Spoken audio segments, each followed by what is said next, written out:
right now the stage is all yours, Raviteja garu. Hello everybody అండి. చాలా చాలా హాయిగా, చాలా చాలా ఆనందంగా, చాలా ప్లెజెంట్గా ఉంది. అండ్ మళ్ళీ చెప్పేదే చెప్పినట్టు అవుద్ది. ప్రకాష్ గురించి, ప్రసాద్ గురించి ఇద్దరికి ప్రత్యేకంగా చెప్పగలేదు, ఎందుకంటే మేము ఎప్పటి నుంచో స్టార్ట్ అయ్యాం. సో చాలా చాలా హాయిగా ఉంది మళ్ళీ పరిచేసినందుకు. ఇందాక అంత ఎమోషనల్ అయ్యామండి ప్రసాద్. ఓహో, చిన్న కలెక్షన్ గ్లిటర్ కూడా వచ్చింది నీకు, ఏమో అసలు. Anyhow I'm very very happy Prasad, నీతో పనిచేయటం ఒకటి, అండ్ మీ సినిమా ఇంత కలర్ఫుల్గా ఉండటం, ఆర్టిస్టులు అందరూ అందంగా ఉండటం, మా హీరోయిన్లు అందరూ చాలా అందంగా ఉన్నారు. Thank you. ఫుల్ కలర్ఫుల్గా, గ్లాసీగా చాలా చాలా బాగుంది. I'm very very happy and congrats. Wish all the very best Prakash. Same to you. ఇక ఈ సినిమా స్టార్ట్ టు ఫినిష్ అంటే ఒకటి చెప్పాలి. ఫస్ట్ కిషోర్తో నాకు ఆల్మోస్ట్ సెకండ్ హ్యాండ్ ఎప్పుడు వచ్చింది, ఏ ఇయర్లో వచ్చింది, 2010 నుంచి నాకు పరిచయం.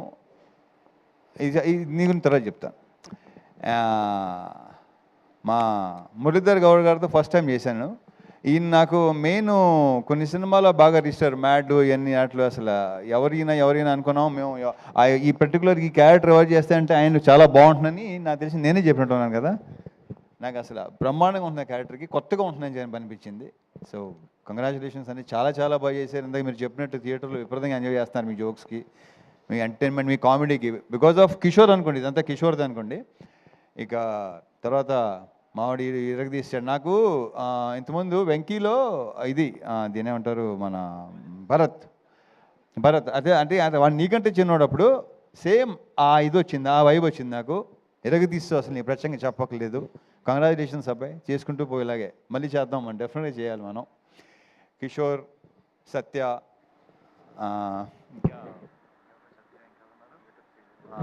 గెటప్ సీన్లు అందరితో బాగా ఎంజాయ్ చేశాను. సినిమా ముఖ్యంగా చెప్పుకోవాల్సింది సునీల్ గురించి. సునీల్ నాకు మెయిన్ ఏంటంటే మా టైమింగు ఒక రకమైన ఫ్రెండ్షిప్ మాది, వెట్టకారంతో కూడిన ఫ్రెండ్షిప్. కరెక్ట్గా చెప్పాలంటే విపరీతమైన వెట్టకారం, ఎందుకంటే మా మదర్ వాళ్ళ మదర్ బెస్ట్ ఫ్రెండ్స్. నాకు తెలిసి ఆ వెట్టకారాలు మాకు వచ్చినట్టున్నాయి. అంటే వాళ్ళ గురించి మామూలుగా మీకు తెలియదేమి, అది చెప్తే బాగోదు, సస్తారు. సో అక్కడి నుంచి నాకు సునీల్ బాగా ఫ్రెండ్స్. సునీల్ మొదటి నుంచి నాది సునీల్, నీకు నాది ఫస్ట్ ఫిల్మ్ భద్రానా.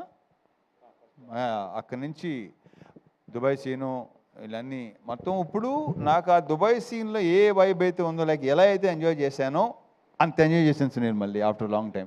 అండ్ మధ్యలో ఏంటంటే నేను కిషోర్ అనుకునేవాళ్ళం, ఏంటి కొంచెం మధ్యలో సీరియస్కి వెళ్ళిపోయావు, చాలా సెంటెన్స్ అయిపోయావు, ఏంటి అంటే కిషోరు మరి చూసుకో మరి అతను అని చెప్తే అస్సలు ప్రతి సీను విపరీతంగా చేసాం. కిషోర్ మాట విన్నాడు.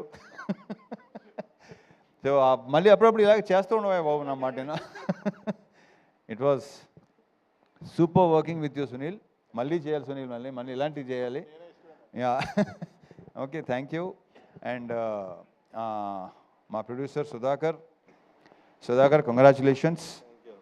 మాది ఫస్ట్ది కాంబినేషన్ డిసప్పాయింట్ చేసింది, సెకండ్ది ఈ రకంగా. బట్ ఏంటంటే అంతే, అది కొంచెం సీరియస్ ఫిల్ము, మంచి ఎంటర్టైన్మెంట్. ఈ సంక్రాంతికి అన్ని సినిమాలతో పాటు మా సినిమా కూడా బాగుంది. అందులో హిట్ చేసిన ప్రేక్షకుల మహాశయులకు కూడా చాలా చాలా థ్యాంక్ యూ. ఇంకా రావాలి, ఇంకా మంచి దాన్ని ఏమంటారు రన్ ఉంటుంది, చాలా బాగుంటుందని మా ప్రగాఢ నమ్మకం. Thank you so much Sudhakar.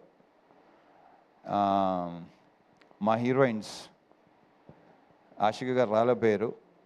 So అది ఆల్రెడీ నేను చెప్పాను, మళ్ళీ చెప్తున్నాను, ఆడవాళ్ళని ఎంతో కొంత పొగడకపోతే వాళ్ళకి నచ్చదు. సో డింపుల్ తను అసలు ఈ క్యారెక్టరు డెఫినెట్గా తను బాగుంటుంది, ఎందుకంటే తను చెప్పినట్టే నేను గ్లామర్ క్యారెక్టర్ అన్నీ చేశాను, ఇలాంటి చేయలేదు. బట్ ఆ పొటెన్షియల్ కనిపించింది. ఇంకా డాన్సు, తన ఐస్ మంచి పేరు వచ్చిందని అందరూ అంటున్నారు. కంగ్రాచులేషన్స్ డింపుల్. సో పర్ఫామ్ కూడా చాలా బాగా ఇచ్చింది. డ్యాన్స్ గురించి మరి ప్రత్యేకంగా చెప్పక్కర్లేదు. So it was very nice working with you Dimple and wish you all the very very best. నువ్వు చాలా బిజీ అయిపోయి బ్రైట్ ఫ్యూచర్ అని కోరుకుంటున్నా. Last but not the least కిషోర్తో అదే ఇందాక స్టార్ట్ చేశాను కదా, ఇప్పుడు మళ్ళీ అక్కడి నుంచి మొదలెడతాను. అప్పటి నుంచి పరిచయం. మధ్యలో మేము సినిమా చేయాలనుకుని కొన్ని కుదరలేదు, కొన్ని కారణాల వల్ల. తను ఒకసారి తను బిజీ ఉండడం, లేకపోతే నేను బిజీ ఉండడం, మాకు కరెక్ట్గా సింక్ అవలేదు, సరిగా కుదరలా. ఒక ఆర్గానిక్ కామెడీ ఏదైతే ఈరోజు జనాలు కూడా చూసి అంటున్నారు, బయట మా సినిమా మా ఫ్రెండ్స్ గారు చూసిన వాళ్ళందరూ చాలామంది చాలా బాగుంది, చాలా ఆర్గానిక్గా ఉంది. బికాజ్ అది తనలో బేసిక్గా ఉంది. ఎందుకు అప్పుడు అంటే ఈ జనరేషన్ మరి తెలుసో తెలియదో, బాలు మహేంద్ర గారు కానీ, లేదంటే జంజాల్ గారు కానీ, క్రేజీ మోహన్ అని తమిళ్ రైటరు, అటువంటి ఫ్లేవర్ ఉన్న రైటింగ్స్ తనవి. సో తన రైటింగ్స్ అంటే నాకు మొదటి నుంచి చాలా చాలా ఇష్టం. ఎమోషన్ సీన్స్ కానీ, ఇంకో దాంట్లో ఎంటర్టైన్మెంట్ రెండు అసలు చాలా అద్భుతంగా రాస్తాడు తను. సో ఫుల్ లెంత్ కామెడీ చేద్దాం, ఆర్గానిక్గా చేద్దాం, చాలా బాగుంటుంది. అలాంటి సినిమా చేయాలి నాకు ఎప్పటి నుంచో కోరిక, నాకు ఇలాంటి సినిమా చేయాలని. సో అది చెప్పటం, కరెక్ట్గా చెప్పాలంటే యాక్చువల్లీ నేను మా బీవీఎస్ రవికి చెప్పాను ఈ విషయం, ఇలాంటి అనుకుంటున్నాను. గతంలో ఒకసారి కె రాఘవేంద్ర గారితో చేయాలనిపించింది నాకు కొన్ని ఇయర్స్ బ్యాక్, బట్ కొన్ని కారణాల వల్ల కుదరలా. ఓ ఐడియా రావటం, నేను ఎలా ఉంటే బాగుంటుంది ఒకటి ఇద్దరి మధ్య అనేది ఒకటి చాలా బాగుంది, నేను చేయలేదు ఎప్పుడు అంటే తనే సజెస్ట్ చేశాడు కిషోర్ని. నాకు అసలు పర్ఫెక్ట్ సూపర్ అనిపించింది నాకు. సో కలవటం, సినిమా చేయటం, ఈ రకంగా మీరు రిసీవ్ చేసుకోవటం చాలా చాలా హ్యాపీగా ఉంది. Kishore, I wish you all the very best. మేము ఇలాంటి సినిమాలు మళ్ళీ చేయాలి డెఫినెట్గా. జనాలు కూడా నీ గురించి చెప్తున్నారు. And and congratulations, all the very best. అసలు ఇంకొక అతని విషయం మర్చిపోయాను అసలు నేను. మా మ్యూజిక్ డైరెక్టర్ బీమ్స్, తను లేకపోయేసరికి అది మైండ్లో టక్కన రాలేదు నాకు. బాంబేలో ఉన్నాడా? ఓకే. సో ఏదో హిందీ సినిమా చేస్తున్నాడేమో. Very very happy for him. తను అక్కడ దాకా వెళ్తున్నాడు, అక్కడ దాకా వెళ్ళాడు, వెరీ గుడ్. అండ్ ఈ సినిమా నేను మెయిన్ క్రెడిట్ ఇచ్చేది ఇద్దరికండి. ఒకటి కిషోర్, రెండు బీమ్స్. ఆఫ్ స్క్రీన్ క్రెడిట్స్ డెఫినెట్గా వీళ్ళిద్దరే. అతని మ్యూజిక్ కానీ, ఇతని రైటింగ్స్ కానీ ఈరోజు జనాల్లో కూడా అంత రెస్పాన్స్ ఉండడానికి రీజను ఆ క్రెడిట్ ఇచ్చేది మాత్రం వీళ్ళిద్దరికే. So I wish you all the very best. ఇంకేనా ఉంటే మర్చిపోతే ఓకే. మీరు చాలా బాగున్నారండి. Okay. So thank you so much. Thank you thank you so much Raviteja